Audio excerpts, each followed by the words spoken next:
Good day, awesome YouTubers. It is LollyMan16 here again for another Dragon Ball Super review. This one was on episode 80. Nemuta Toshio Yobi Samase Son Gohan no Tatakai. And basically, it's awaken your sleeping or hidden battle spirit. Son Gohan's fight. Or there's some other alternate translations like observe Gohan's fight and those. But anyway, that's the title this week. This one is a really exciting one. Um, we started off. I'll just start it off real quick. So basically, it's Gohan versus Lavenda, right? But it's really impactful. A lot of fast-pacing action. We started off with Gohan in his base. He gets up to the ring and he starts squaring off with Lavenda. They start going at it hard. I mean, just quick shots left and right. I gotta tell you guys, art looks on point for this one. I mean, we basically cut straight to the chase with the episode. There's some heavy dialogue in the at the ending portions of this episode, but I will go into that later.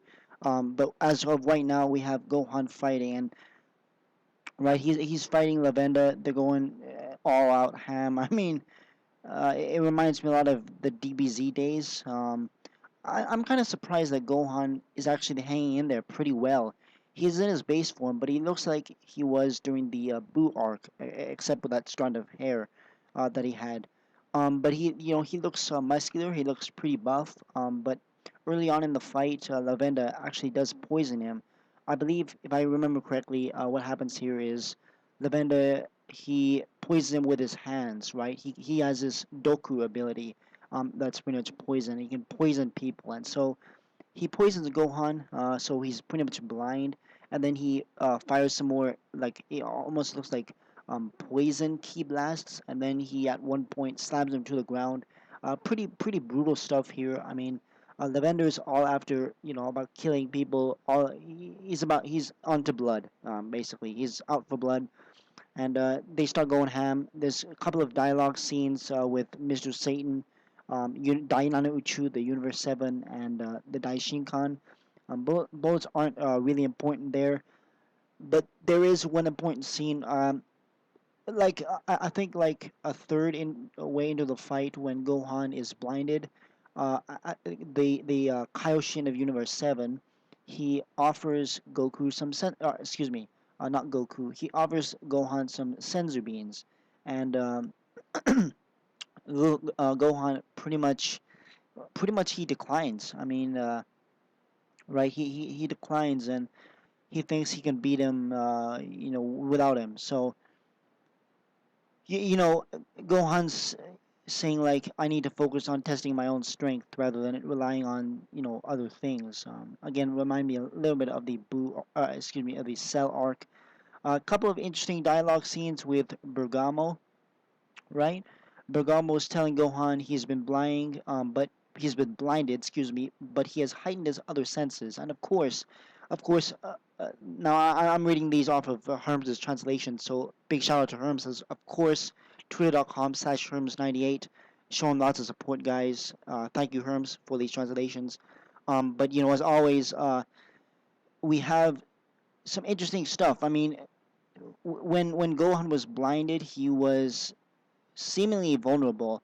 But what happens here is Gohan heightens his other senses, and Bergamo picks up on this, and he heightens his hearing, so he can hear the footsteps of Lavenda. So when Lavenda at one point tries to you know get around him from behind, Gohan manages to hear him and starts easily blocking these shots. He does a big kick to the jaw. Lavenda does not see this coming. But later on in the fight, so we cut a commercial break, and then after commercial break, we come back with some more heavy action. I mean, it's basically action throughout this entire episode, just nonstop DBZ type of martial arts. We have Lavenda at one point using his signature like poison ki blasts, and again they're not named, so they're not like Basil's attacks like Wolfgang Pressure and Shining Blaster. His attacks are not named, but anyway, he keeps finding these blasts at Gohan. They are able to connect, and at one point, Gohan has to go Super Saiyan, Super Saiyajin, right? But this is a problem, and it's revealed later on in the episode that going Super Saiyan actually makes the poison worse. So this reminds me a crap ton of the Android arc when Goku used his SS form against Android 19, the white android from Dr. Giro's I guess you could call it henchman type of android. But within that fight, right? If you guys remember, Goku had a heart attack, or I guess not really a heart attack, a heart virus. And so what happened here is Goku, while using Super Saiyan, it made uh, the heart virus worse. And so that's kind of the same thing what happens here with Gohan. Using the Super Saiyan only made it worse. And so at the end of the fight, or close to the end of the fight, he was uh, pretty much affected completely. The poison really started kicking in. He powers down to base form. But in a scene that I never really expected, Gohan powers up back to Super Saiyan, and he goes pretty much full power. He increases his ki even greater heights, and so a really cool shot at the end where Gohan and Lavenda are flying up, and then what happens here is Gohan actually he takes his arm and then does like a wrestling throw, but they're both like interlocked, and so they're both interlocked, and basically Gohan sacrifices himself to finish the match. They both fly into the ring at such high velocities that it creates a big crater, a lot of debris, and at the end of it, it was Gohan who is actually standing.